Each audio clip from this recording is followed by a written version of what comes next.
What's going on, guys? Welcome to the channel. Look, we're not going to waste any time today. We're diving deep into one of the most painful, frustrating, and let's be real, confusing situations a man can face, being ignored by a woman you're interested in.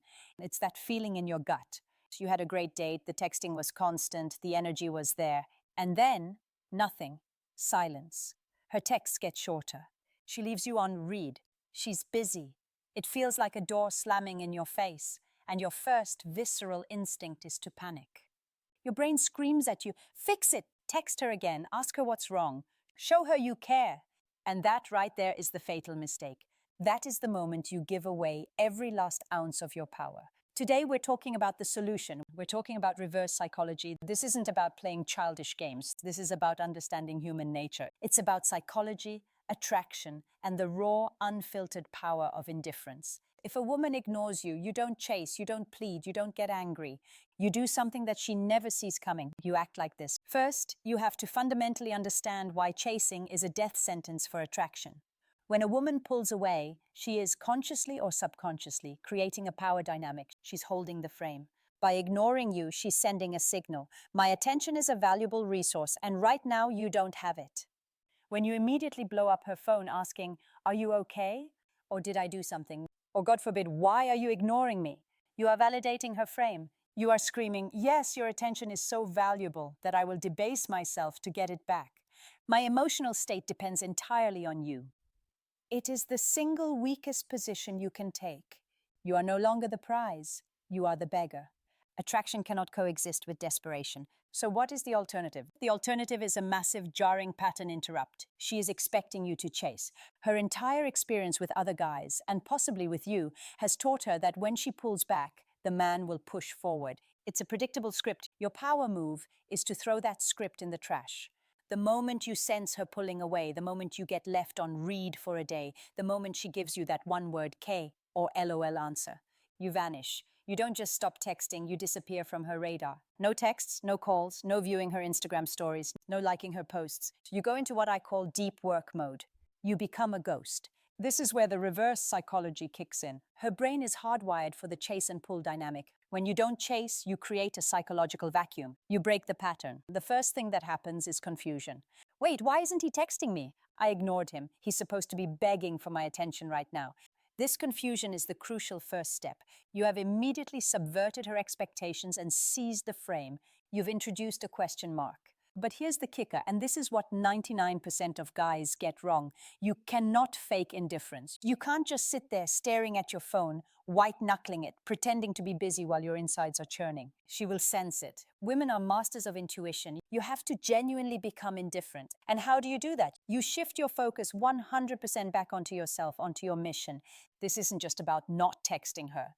This is about you immediately re-engaging with your life at 100 miles per hour. The second you put your phone down, you go to the gym and you have the most brutal workout of your life. You go to work and you focus on that project with laser precision. You text your friends, your male friends, and you make plans. You read that book you've been putting off. You double down on your business. You become so engrossed in your own purpose that she actually becomes an afterthought. This is the ultimate reverse psychology. You're not acting like your life is amazing without her. You're making your life amazing without her. This is the source of all genuine masculine power. Your value is not determined by her validation. Your value is determined by your actions, your goals, and your self-respect. When you act this way, you are subconsciously communicating the most attractive message possible. My life is awesome, my time is valuable, and my emotional state is solid. I would like for you to be a part of it, but I absolutely do not need you to be. This is the mindset that drives women crazy. It's the essence of scarcity. People want what they cannot have, and people are drawn to those who are complete without them. Hey, real quick, if you're getting value from this and you feel that shift in your thinking, do me a solid and just demolish that like button. It literally takes a second, but it tells the algorithm we're doing something right here. And if you're not subscribed, what are you even doing? Hit that subscribe button right now. I'm building a community of winners here, and I want you to be part of it. Seriously, I'll wait. Okay, let's get back to it. So, what's happening on her end while you're in deep work mode? At first, she might feel a sense of power. Yep, I ignored him and he's gone. But that feeling is temporary because she's still expecting the follow-up text. She's waiting for the "hey, just checking in" text that proves she still has you. But it never comes. A day goes by, nothing. 2 days go by. Silence. Now the confusion turns into something else. Doubt. Did I push it too far? Wait, is he okay? Is he talking to someone else? Why isn't he thinking about me? You have successfully flipped the script. You are now the one who is scarce. You are the one whose attention is the prize. You have created a mystery. And human beings, especially women, are drawn to mystery. They are compelled to solve it. By doing absolutely nothing, you have become the most interesting man in her world. She'll start checking her phone. She'll check to see if you've watched her stories, which you haven't because you're busy. She'll start rereading your old text messages, trying to figure out where she went wrong.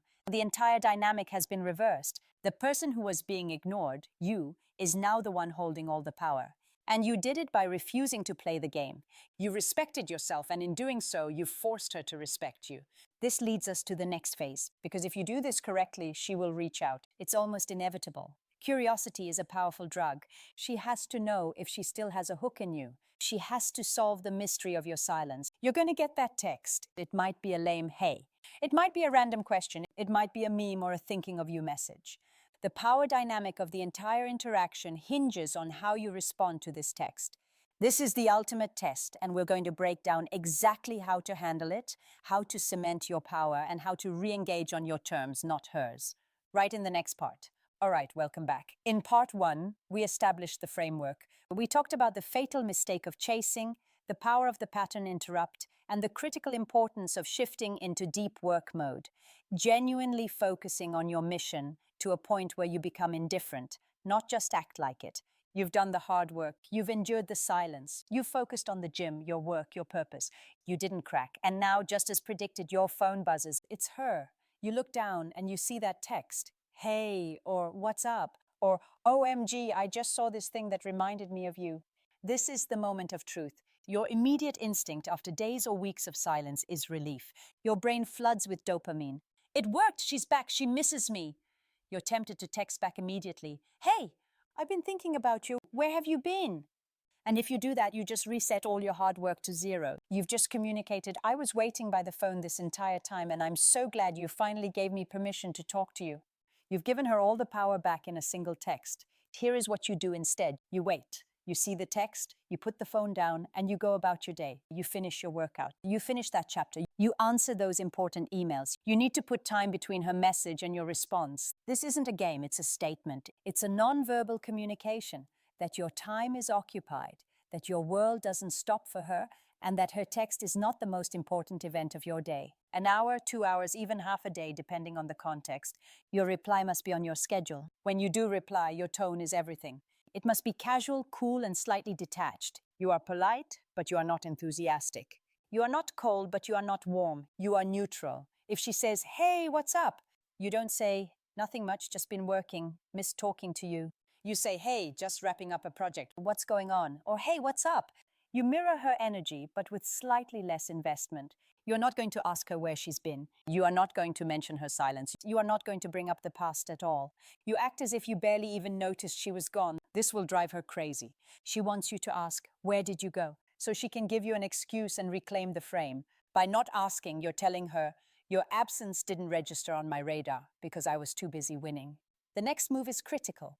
You do not get into a long, drawn-out text conversation. This is the mistake guys make. They think, great, she's back, now we can go back to texting all day. No, you are a busy, high-value man. You don't have time for a digital pen pal. Your goal is to move the interaction off the phone and into a real-life meeting, but on your terms. After 1 or 2 casual back-and-forth texts, you take the lead. You say, listen, I'm slammed this week, but I'm free Thursday night for a drink. Let me know if that works for you. Let's break that down. I'm slammed this week. Else, I am busy. I have a life. I am not waiting around for you. I'm free Thursday night. Yeah, this is my one window of availability. I am not opening my whole schedule. For a drink, and this is a low investment specific plan. It's not a formal needy, I want to take you to dinner. Let me know if that works for you. And this is a take it or leave it offer. It's not what day is good for you. Or when are you free? You are inviting her into your world on your terms. She is the one who has to adapt to your schedule because you are the prize. If she agrees, great. You reply, cool, see you Thursday at place at 8. That's it. No more texting until then. You've set the date. The mystery is maintained. If she says she can't make Thursday, you do not say, okay, what about Friday, Saturday, next week? You say, no problem. Some other time then. And you go right back to your life. You put the ball squarely back in her court. You have demonstrated with unshakable confidence that you are 100% willing to walk away. This non-neediness, this abundance mindset is the single most powerful tool in your arsenal. It is the core of true reverse psychology. It's not a trick, it's a reflection of your self-worth. Look, this whole process, it's not about beating her. It's not about winning some stupid game. It's about a fundamental shift in your entire approach to life and dating. It's about building a life that you are so proud of, so engaged in, that any one person's validation is just a bonus, not the objective. The ultimate act like this when a woman ignores you is to stop noticing. Not because you're pretending, but because you are genuinely so focused on your business, your body, your mission, and your mental health that her silence becomes irrelevant. When you reach that state, you become a magnet. People, not just women, people are drawn to that kind of centered masculine energy. If you've made it this far, you are in the top 1%. You have the attention span and the dedication to actually change your life. I want you to comment mission focused down below to let me know you're part of the core team. Let's see how many of us are really on this path. Thank you for tuning in today. This isn't easy. I know that. It takes discipline, it takes guts. But self-respect is built in these hard moments, in the decisions you make when no one is watching. Stop chasing, start building. The right people will notice. Stay strong, and I'll see you in the next one.